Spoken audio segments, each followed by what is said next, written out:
de Jésus, une libre entrée dans les sanctuaires par la route nouvelle et vivante qu'il a inaugurée pour nous au travers du voile, c'est-à-dire de sa chair. Et nous avons un souverain sacrificateur établi sur la maison de Dieu. Approchons-nous donc avec un cœur sincère, dans la plénitude de la foi, le cœur purifié d'une mauvaise conscience et le corps lavé d'une eau pure. Amen. Amen. Mon frère, ma soeur, si ta conscience te reproche de quelque chose, tu ne peux pas utiliser la parole de Dieu pour vivre une vie pleine. Si ta conscience te reproche quelque chose, la parole de Dieu ne peut pas agir dans ta vie. C'est pour ça que Christ nous dit que nous avons la possibilité de purifier nos consciences de mauvaises pensées, de mauvaises choses, afin que nous soyons en paix avec notre conscience. Alléluia. Amen. Mon frère, après la paix, dans le discours du Seigneur, il nous donne le but.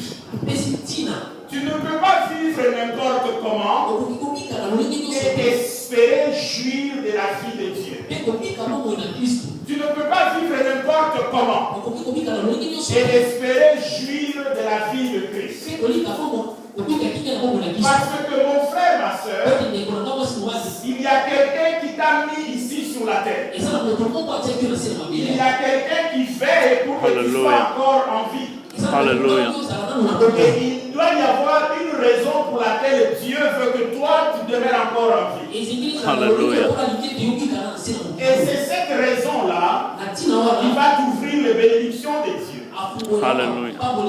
Parce que mon frère, ma soeur, je dis toujours aux bien-aimés, lorsque nous étions à l'école, des fois on posait une question, tu n'as pas compris la question, mais tu vas bien répondre. Fais même une page. En fait, tu es en train de bien répondre sur une question qui n'a pas été posée. Et la cote à la fin, ça va être une mauvaise cote. Le professeur a posé une question, tu n'as pas compris la question. Mais tu as répondu très bien à une question qui n'a pas été posée. À la fin, la cote va être mauvaise. Il en est de même pour toi et moi. Dieu dit qu'il a prévu de bonnes œuvres que nous devons appliquer. Il y a un destin que Dieu a pour nous. Mais nous pouvons décider de vivre selon notre propre volonté. Mais c'est comme si Dieu a placé les moyens pour ta vie ici. Mais toi, tu as décidé de vivre en face. Dieu ne va pas te placer les moyens qu'il a placés ici pour le mettre en face. Même son propre fils avait un programme précis de vie. Dans le livre de Luc, chapitre 14, à partir du verset 17, la Bible dit, Luc 4, 17, et on lui remit le livre du prophète Ésaïe.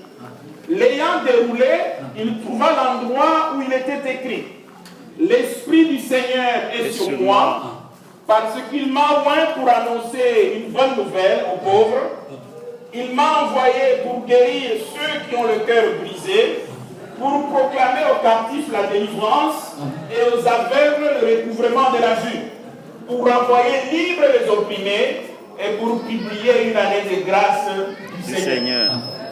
Donc même Christ lui-même, il avait un but précis pour lequel il est venu sur cette terre. Dieu ne t'a pas placé ici au hasard. Il t'a placé ici pour un but précis. Et les ressources qu'il a mises à ta disposition, c'est par rapport au but que toi tu as pour lui sur cette terre. Je dis toujours aux bien-aimés que la parole de Dieu est trop importante pour qu'elle soit utilisé pour des besoins domestiques.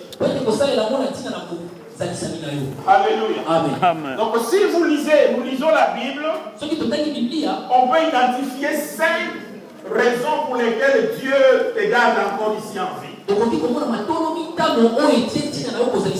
raisons pour lesquelles Christ est monté sur la croix. 5 raisons pour lesquelles Dieu a sacrifié son fils pour toi. Et la première de ces raisons, c'est l'adoration. La première des raisons pour lesquelles Dieu te garde en vie, c'est que tu puisses l'adorer. Amen. Oh, Amen. Non, Dieu ne te garde pas en vie pour que tu te maries, pour que tu aies les enfants, pour que tu aies la voiture, pour que tu aies la maison. Dieu te garde en vie et il a permis que son fils meure sur cette croix simplement pour que toi tu puisses l'adorer. Alléluia. Dans tous les aspects de ta vie, tu dois pouvoir adorer Dieu. L'adoration n'a rien à voir avec la musique. Non, la musique c'est juste une expression d'adoration. Tu adores Dieu lorsque tu sers bien ton mari, tu sers bien tes enfants. Tu adores Dieu lorsque le mari t'occupe bien de ta femme. Tu adores Dieu lorsque tu fais bien ton travail.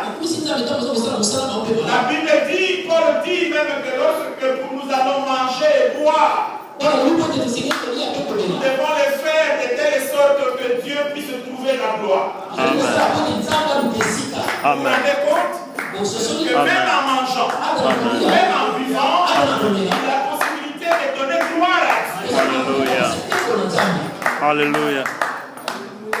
Donc si tu ne vis pas ta vie pour adorer Dieu, tu ne peux pas espérer jouir de cette vie-là que Christ est venu nous donner. C'est la première raison. Quand tu rentres chez toi aujourd'hui, essaie de faire une évaluation de ta vie. Est-ce que dans tous les aspects de ta vie, est-ce que tu peux dire sincèrement que tu adores Dieu? Alléluia. Est-ce que la manière dont tu gères tes finances permet-il de dire que tu adores Dieu? La manière dont tu traites tes parents permet-il de dire que tu adores Dieu? La manière dont tu traites ton frère, ta soeur permet-il de dire que tu adores Dieu? Amen. Amen. Ça c'est la première raison. La deuxième raison, c'est servir les autres. Quel est ton ministère? Alléluia. Lorsque tu es à l'église ici, chacun de nous, Dieu a mis quelque chose pour servir son peuple. Non, je ne parle pas de pasteurs, je ne parle pas de frères modérateurs, je ne parle pas de ceux qui sont dans l'équipe d'adoration. Je parle de chacun de nous maintenant. Est-ce que toi, là où tu es, tu fais pour le peuple de Dieu? Fait pour la maison de Dieu. Chacun de nous doit avoir un ministère dans la maison de Dieu. Ton ministère, ça peut tout le monde être pendant la semaine, tu appelles un frère, tu appelles une soeur pour l'exhorter. Amen. Tu n'as pas besoin d'avoir le titre d'évangéliste pour ça. Ton ministère peut simplement être tu arrives suffisamment tôt pour arranger les chaises. Amen. Donc Dieu espère que chacun de nous va s'offrir lui-même pour le peuple de Dieu. C'est ce que ça veut dire. Aimez-vous les uns les autres. Alléluia. Aimez votre prochain. Alléluia. Comme vous vous aimez vous-même. Alléluia. Alléluia. Alléluia. La troisième raison pour laquelle Dieu te garde en vie, c'est pour l'évangélisation.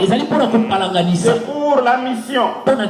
La Bible dit allez et faites de toutes les nations les disciples de Christ. Il n'a pas dit au pasteur, il n'a pas dit aux évangélistes, il a dit à tout le monde. Alléluia. Amen. Est-ce que la manière dont tu vis ta vie, est-ce que tu la vis comme une mission? Alléluia. Pour répandre cette bonne nouvelle de salut. Alléluia. Alléluia. Est-ce que, sans que l'on ne dise que tu es chrétien ou tu es chrétienne, sans montrer ta carte de membre de cette église, juste en regardant la manière dont tu vis, est-ce que tu peux attirer quelqu'un à Christ? Alléluia. Alléluia. Dernièrement, j'étais en train de prier pour une sœur qui est malade. Et puis le Seigneur va me poser la question, mais qu'est-ce qu'elle va faire de cette bonne santé?